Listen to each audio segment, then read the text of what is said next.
nor'easter. Hurricane-force winds that blow from the northeast threaten people on land and sailors at sea. Blizzards. Winter storms cause mayhem on Canada's highways. Get off the road! Get off the road! Flash floods. When thunderstorm rains rush through concrete canals, you'd better get out of the way.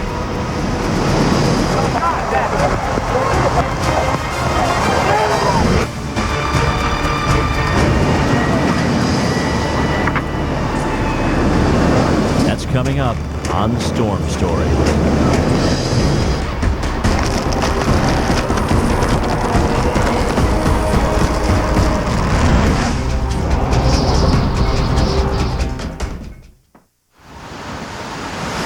Nearly every winter, the eastern seaboard of the United States is visited by an unwanted guest. It may bring snow, ice, rains, or floods, but it always brings wind, blowing hard out of the northeast. It's called a nor'easter, named by the seafarers who have faced the savage northeasterly winds for centuries. Nor'easters can cause damage similar to hurricanes.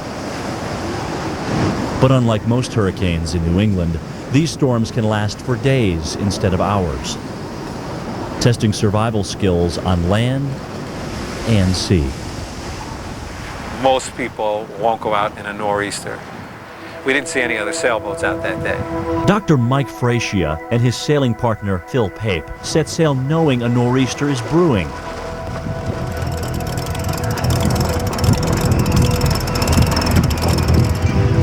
The two experienced sailors are determined to deliver Fracia's sailboat, the Carpe Diem, to its winter home in Newport, Rhode Island.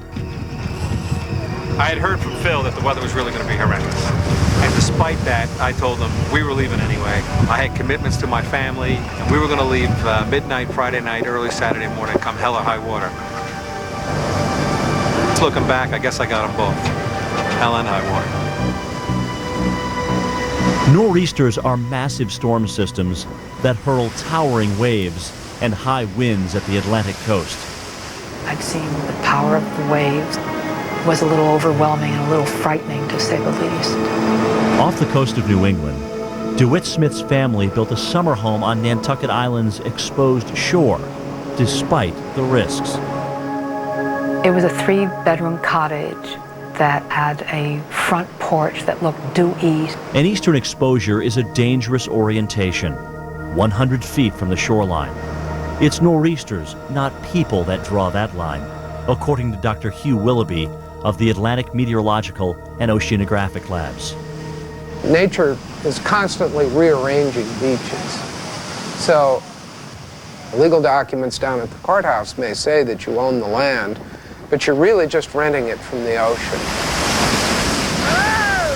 Come a nor'easter, coastline may suddenly be on the shoreward side of where your beachfront house is. Nor'easters form when warm, low-pressure systems from the Gulf Stream crash into cold, high-pressure systems from the Arctic. When the two air masses meet, the warm air interacts with cold air in ways that create snow, rain, and high winds.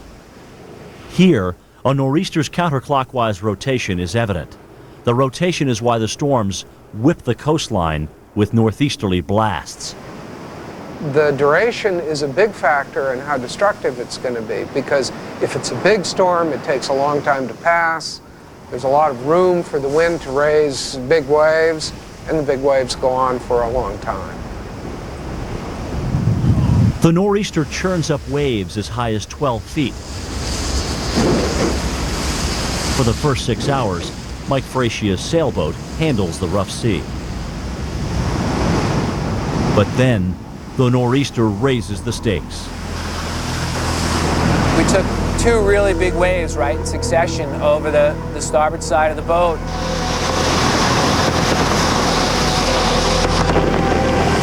After the first wave, I noticed that the rudder was frozen and we really had no steerage of the boat. Mike rushes below to check the steering mechanism. It's completely jammed. The boat is unsteerable. Now there's no way to navigate or head into the waves at a safe angle.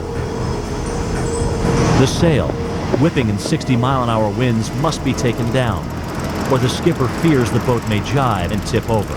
Ready? Yeah, go! Go! The tension on the line of the sail quadruples as the wind speed doubles. And for the two of us to wrestle this sail in, it literally took us 5 minutes just to pull that sail down and get it on the deck. The 40-foot sailboat now floats, a sitting duck in the raging waves. Mayday, mayday. We have lost our steering. Mayday, mayday. Come in, please. U.S. Coast Guard, mayday. A Coast Guard cutter and any chance of rescue are still miles away. Skipper Mike Fracia is just trying to hang on. They assured me that a boat would be here within 20 minutes. Knowing the seas and the conditions that we were in 12-foot swells, I knew that that 20-minute estimate was not realistic. Mike and his crewmate can do nothing but wait. Back at Nantucket Island, the nor'easter batters houses like DeWitt Smith's. This was relentless. It never let up. The rain just didn't stop. The wind just didn't stop. But what's worse are the waves. Each carry 3 tons of force per square foot. Smith's summer house is slammed as the waves surge far above the high tide mark, and the nor'easter creates a new shoreline. It went totally intact, like watching a ship that had been christened and just slide down the embankment into the sea. And finally, I remember a wave coming and washing out the back wall.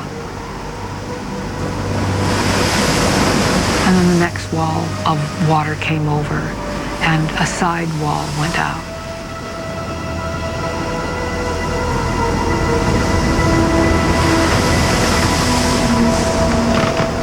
You could almost see the remaining walls just fall down into the water. It was just like watching matchsticks. In just minutes, the nor'easter turns this and many other houses on this stretch of coastline into splintered debris. Miles out at sea, the Coast Guard still has not reached Mike Fracia's sailboat. The real thing that was concerning me was that if one of us got washed overboard, that person was dead. I mean, I can throw him a life preserver, but I can't even reach him at that point.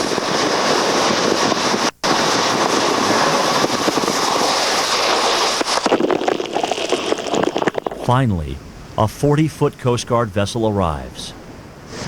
Roger, break Carpe Diem 447. But the boat's too small to tow the Carpe Diem. It takes another hour and a half for the second boat, a 47-footer, to make its way to the scene. When we were down in a trough and they were down in a trough, even the big boat that finally showed up on scene, all you could see was a little blue light. A Coast Guardsman throws a tow line. Mike grabs it. Slowly, the Coast Guard vessel begins to pull the crippled boat to safer waters. I have tremendous respect for the men and women of the Coast Guard because they saved our life, and I can't thank them enough. Mike Fracia's sailboat emerges from the nor'easter in one piece. The name of the boat is Carpe Diem. That's Latin for seize the day. It's fair to say in retrospect that that day seized us. The storm has claimed 7 houses on Nantucket Island. Along with DeWitt Smith's passion for the life by the sea. When I saw this storm work firsthand, that was the first time I ever realized the very high price that anyone pays to have waterfront property. For myself, I never want to live near the water again. Mike Fracia and Phil Pape have not lost their passion for sailing. But it isn't likely that a nor'easter will ever find them in its path again. I've always had respect for the weather and the sea.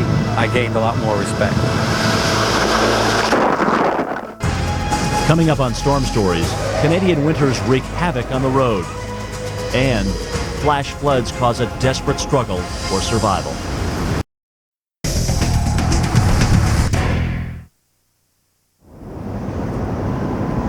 Cars and cold. On Canada's highways, they often collide. It's a bit shaken up, but you don't. A winter storm turns a Toronto road into a hockey rink. The blizzard has dusted a layer of snow over black ice. A firefighter is too shocked to react at first. Then hurries to order a dazed crash survivor out of harm's way. Stop here. Get off the road! Get off the road! Get the hell off the road! Who else is in your car? Get the hell off the road! Another survivor coughs to catch her breath. We've got 6 vehicles in one spot, and I think we got a few up ahead. We got a few cars in the ditches, and we got some people hurt here too. Just be calm. Scenes like this are part of the treachery of Canadian winters. During winter, the polar jet stream sweeps out of Alaska east across the prairie bearing storms. Motorists are at the mercy of these icy blasts. In the western province of Saskatchewan, a whiteout turns deadly on the Trans-Canada Highway. A jackknife truck has thrown a boy from his car and pinned him in freezing water up to his neck. His core temperature is dropping dangerously. A tow truck is called in. Rescuers rush to secure cables that will lift the weight off the trapped boy. Finally, he is freed. Thank you, buddy. You hang tough. Hang tough. For Canadian drivers, winter's worst worry is being trapped in a blizzard on a remote stretch of highway. When your gas runs out, your heater stops. Within hours, you can freeze to death.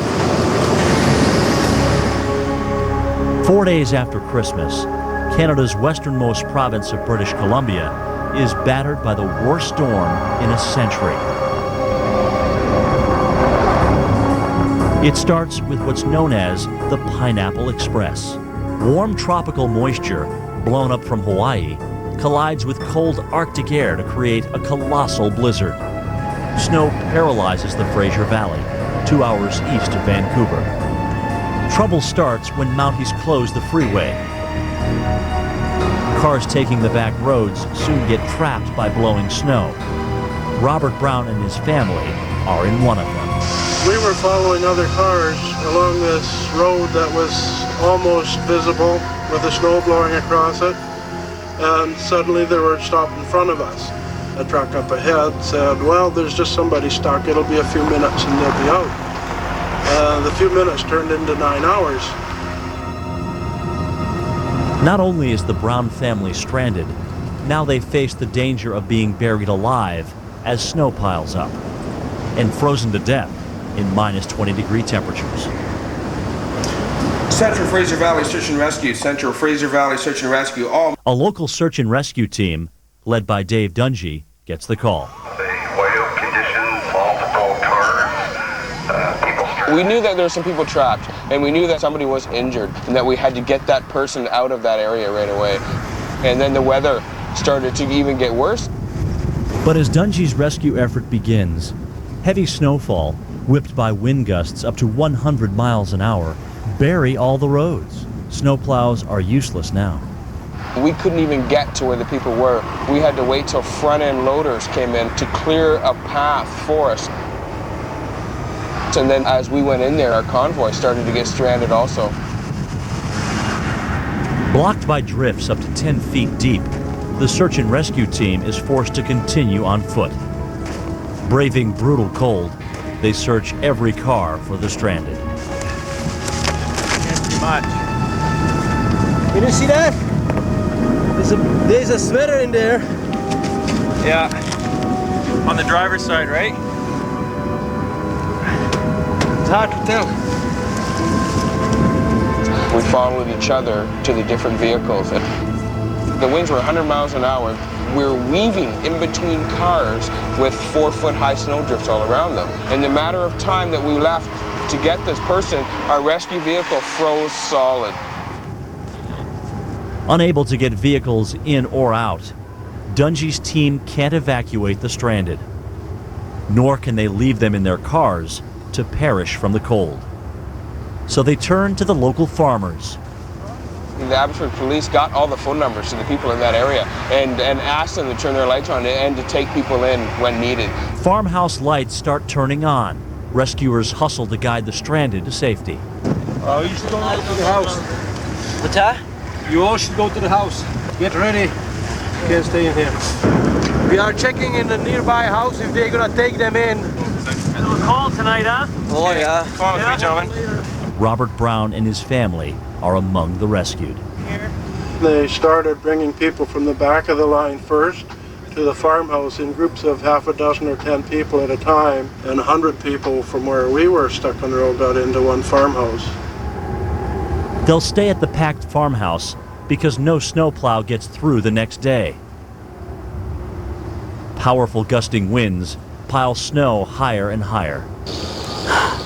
The only way that we could get them out was to search all the vehicles along the way and rescue all the people out of the houses and come in by train the next day. Morning reveals how motorists were able to get from their cars to the train.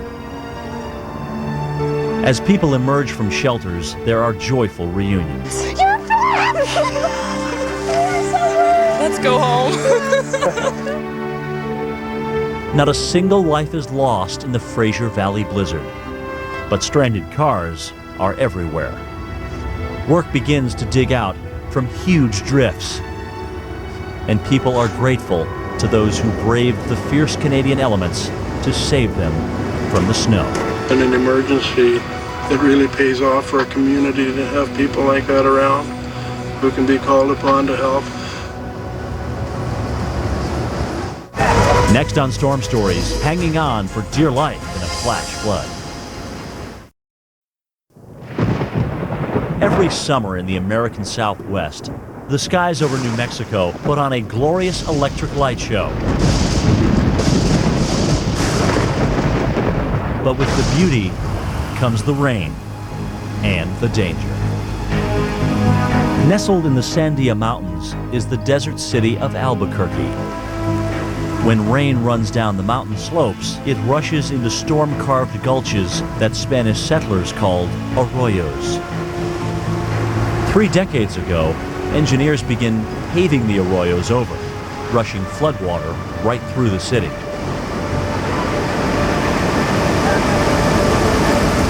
When you have flash floods and people get in water, they get hurt. If someone gets in there, they're helpless. Police Sergeant John Bodie learned this lesson on a summer day when 2 skateboarders ventured into the arroyo. That day, the arroyo was dry, it was sunny, and then the next thing we know, here comes this wall of water. The torrent from a thunderstorm far upstream engulfs 2 skateboarders. A rescue line is strung for Peter Alvarado and his brother David. John Bodie has slipped and fallen in trying to help the boys. With one arm, he now hangs on for dear life. Other officers desperately try to help Bodie as he struggles against the cascading torrent. The water's cold, it's moving very rapidly. It's unbelievable what can happen. On the other side, Peter Alvarado is being pummeled by the same cold, deadly force. Flipped over by the pounding floodwater, Bodie chokes on the torrent, slamming him in the face. He rolls on his back to breathe. Muscles in one arm strain taut as the rope cuts into his hand. The saving grace on that was I was still wearing my bulletproof vest. I was able to hydroplane on the water for a little bit, and I was able to take some of the impact and disperse it with the vest. Finally, another policeman edges in with a rescue strap. With what little strength he has, Bodie grabs hold of it. But the water rips the strap from his grasp as his colleagues stand by, unable to help. When we return, a daring rescue effort continues on Storm Stories. Finally, rescuers pull Bodie from the raging floodwater. His hand hangs limp from the nerve and joint damage caused by his ordeal. The policeman is rushed to a nearby hospital, shivering with cold. The boy he was trying to save has been knocked off the rope by debris. Teams of rescuers comb the flood channels looking for him. Others try to help and also slip down the steep arroyo walls into the deadly river. Despite a long search, Peter Alvarado does not survive his battle with the raging water. Today, Sergeant Bodie conducts a personal campaign to keep children out of Albuquerque's deadly concrete channels. Why on earth would any person think that they can do battle with that? You're not going to survive.